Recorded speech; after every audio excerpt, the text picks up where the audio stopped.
अगस्त 2019 का वह दिन जब भारत सरकार ने आर्टिकल 370 को रद्द किया और जम्मू कश्मीर को दो भागों में जम्मू कश्मीर और लद्दाख में बांट दिया। इन दोनों हिस्सों को केंद्र शासित प्रदेशों की लिस्ट में शामिल किया गया। लेकिन काफ़ी लोगों के मन में यह सवाल आता है कि केंद्र शासित प्रदेश और राज्य में क्या अंतर होता है। आज के इस वीडियो में हम इन दोनों के बुनियादी अंतरों को विस्तार से जानेंगे।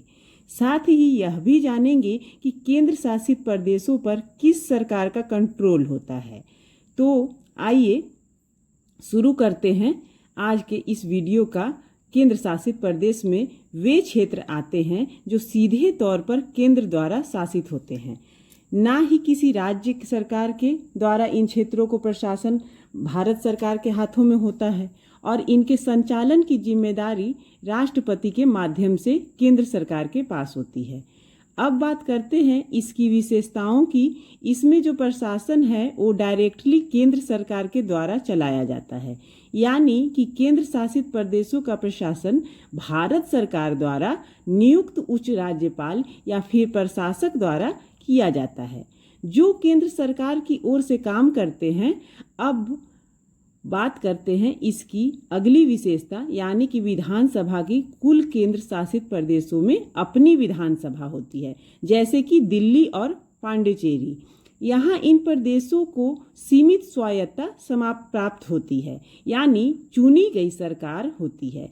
लेकिन कुछ महत्वपूर्ण विषय जैसे कि कानून व्यवस्था और भूमि केंद्र सरकार के अधीन होते हैं। बाकी केंद्र शासित प्रदेशों में कोई विधानसभा नहीं होती और वहाँ सभी निर्णय सीधे केंद्र सरकार द्वारा किए जाते हैं। अब बात करते हैं संविधान में इसके लिए क्या उल्लेख किया गया है। भारतीय संविधान के अनुसार केंद्र शासित प्रदेशों का प्रशासन भारत सरकार द्वारा किया जाता है, जबकि राज्य में प्रशासन राज्य सरकार के पास होता है। अनुच्छेद 2039 से 2041 के तहत इसके प्रावधान दिए गए हैं। अब बात करते हैं कि केंद्र शासित प्रदेश बनाने के पीछे का उद्देश्य क्या है। तो केंद्र शासित प्रदेशों की स्थापना का उद्देश्य उन क्षेत्रों को प्रशासनिक नियंत्रण केंद्र सरकार के पास रखना होता है जो भू राजनीतिक रूप से महत्वपूर्ण हो सकते हैं, या फिर जहां विशेष परिस्थितियों के कारण राज्य सरकार के अंतर्गत प्रशासनिक व्यवस्था संभव नहीं होती। अब बात करते हैं वर्तमान में भारत के अंदर कितने केंद्र शासित प्रदेश हैं। तो वर्तमान में भारत के अंदर 8 केंद्र शासित प्रदेश हैं, जिनमें शामिल है दिल्ली, यानी कि राष्ट्रीय राजधानी हमारी क्षेत्र, पांडुचेरी, अंडमान और निकोबार द्वीप समूह, चंडीगढ़, दादर और नगर हवेली, और दमन द्वीप, लक्षद्वीप, लद्दाख, जम्मू और कश्मीर, जिसे 2019 के बाद केंद्र शासित प्रदेशों में शामिल किया गया। केंद्र शासित प्रदेश और राज्य के बीच अब अंतर क्या है, इसको अब हम जरा डिटेल में समझते हैं।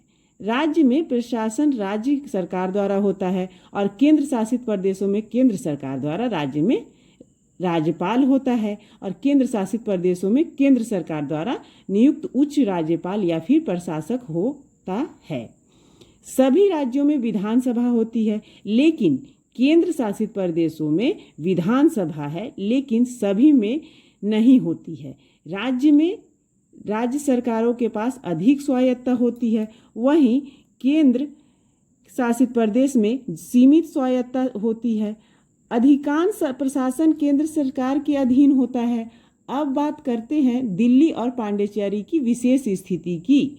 दिल्ली और पांडिचेरी में अपनी विधानसभाएं हैं, लेकिन इनकी शक्तियां सीमित होती हैं। जैसे दिल्ली में पुलिस भूमि कारणों से किया जा सकता है।